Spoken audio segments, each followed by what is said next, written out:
Hey guys, what's going on? It's your boy, the Mad Cardigan. Yes, I know it's been a while since we've seen face to face, but today I've got a brand new pickups. Yes, well, I wouldn't really call it a pickups, but it is. I've actually got a next gen console. Now, it's not a PlayStation 5, unfortunately, but it is the new Xbox Series S model, not the X, the S model. Now, the reason I got one is because my Xbox One S, the model that I've been using, which is the Gears of War edition, I've just been having nothing but problems with this lately. It just doesn't load games. 9 times out of 10, I have to load the game about 3 or 4 times for it to even load.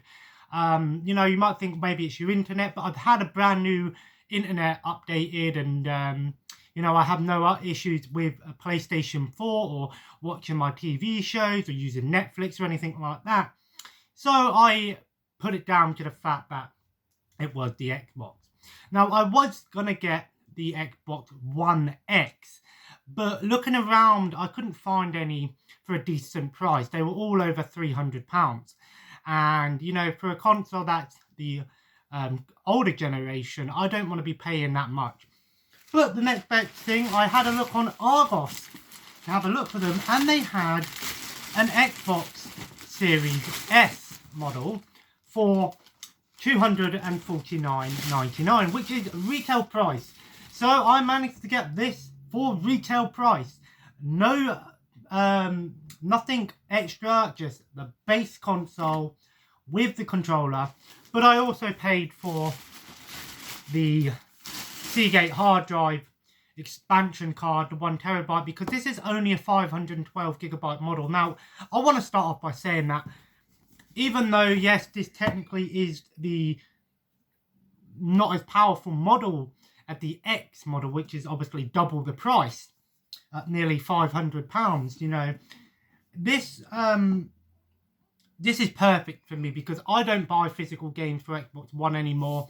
I mostly play digital games, and I only use the Xbox mostly if I'm either playing something with a friend or streaming or something. So I thought, why not go for this model? So we're going to unbox it and have a quick look and see what it looks like. I know that there's plenty of unboxing videos late, but it's actually nice to have a next-gen console. Technically, yes, this isn't as powerful as the X, and it probably don't have as much, as much as the X does. But to be honest, I'm not that bothered because, 4K gaming, all that stuff, fine, that's great and dandy. But I just want to be able to play here. So it says on the side here, it says 120 FPS, velocity architecture, variable recess rate, and of course has HDR. The first thing I do want to say is that it's only a 512 gig model, which in my opinion is ridiculous. These should be sold as at least 1 TB. Now, I know that they are trying to get you to spend another £219 for the hard drive. That's nearly the price of the actual console. Yes, I am aware that this is a very good piece of hardware, and this loads games instantly. There's hardly any load times. You can play up to multiple games at once, and it has instant refresh, which basically means if you're playing a game and you exit it, go on to another game, and then you decide, I want to come back and play this one, it will instantly load up where you left off. And it can do that with up to 4 games, which is something that I am very, very happy about. Because that is the main reason I got this Xbox console, is because my previous one just wouldn't load anything.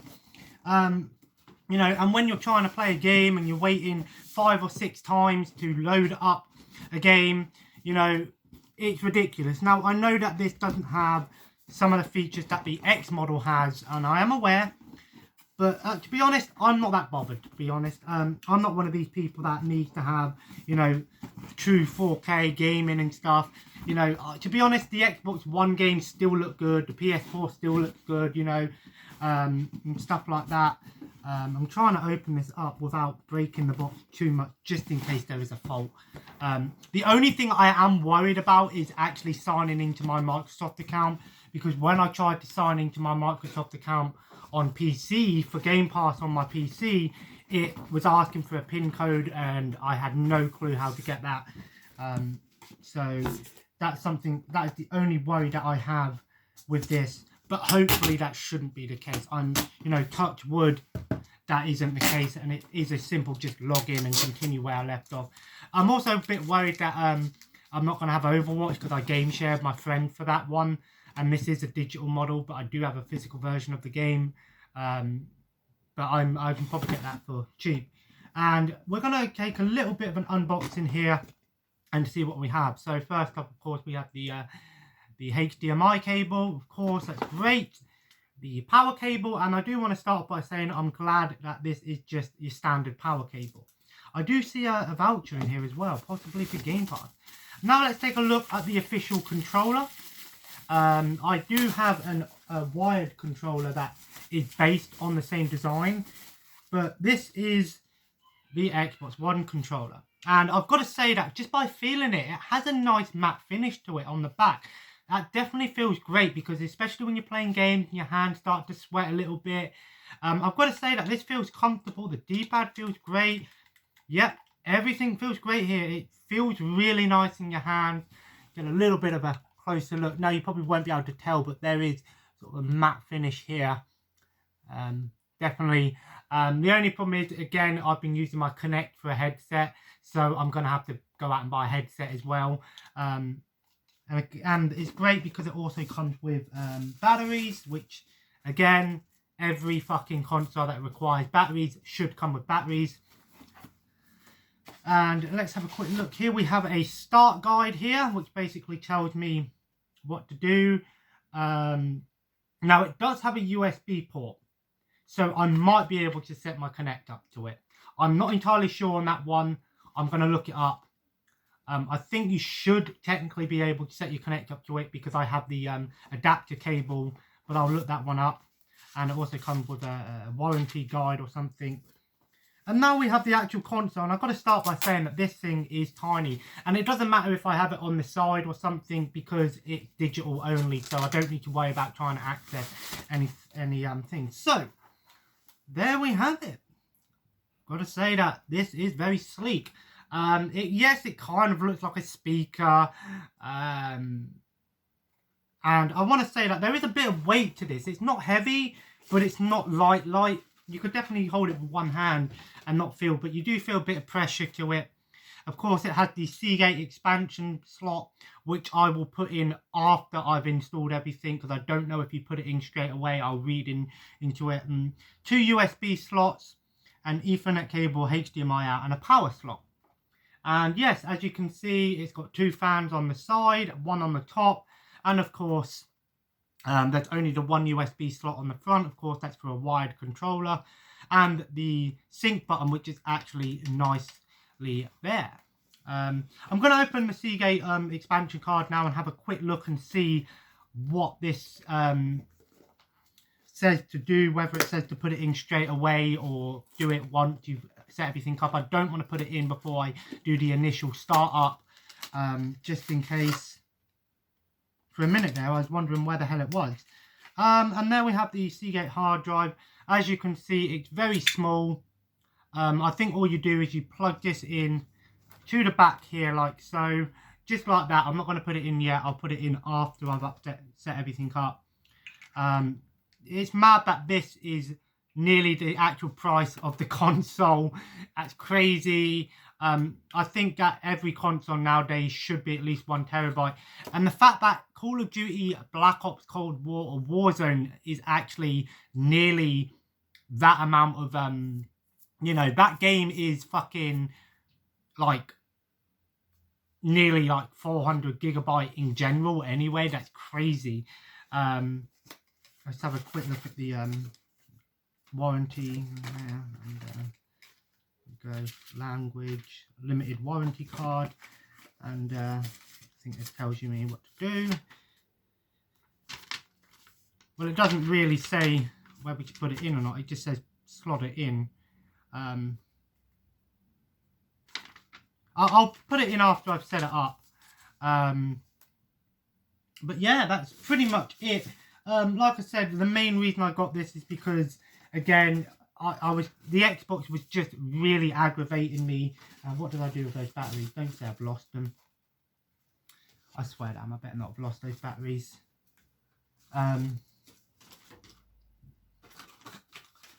get everything out and then you lose things.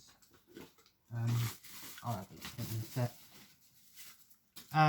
I've got to say that, you know, the Xbox One, I had that for about, what, 3 or 4 years. And the fact that it was annoying me just so much, it's just not what you want, is it? You just want to be able to play your games, don't you? You don't want to have to be sitting there for hours on end trying to get angry when your game's not loading, and you shouldn't have to load up your game about 4 or 5 times, because it would just come up and the game would either load and then go, oh, game cannot load, or it would load and then automatically close. And I come to terms with the fact that the controller is probably, not the controller, the console is probably, in many layman terms, fucked. So the best way to really get rid of any problems is to buy a new console. And to be honest, this works out cheaper than buying an Xbox One X, and probably even cheaper than buying the S model. The S model, normal Xbox One S, is about £200 anyway, so I'm not that bothered.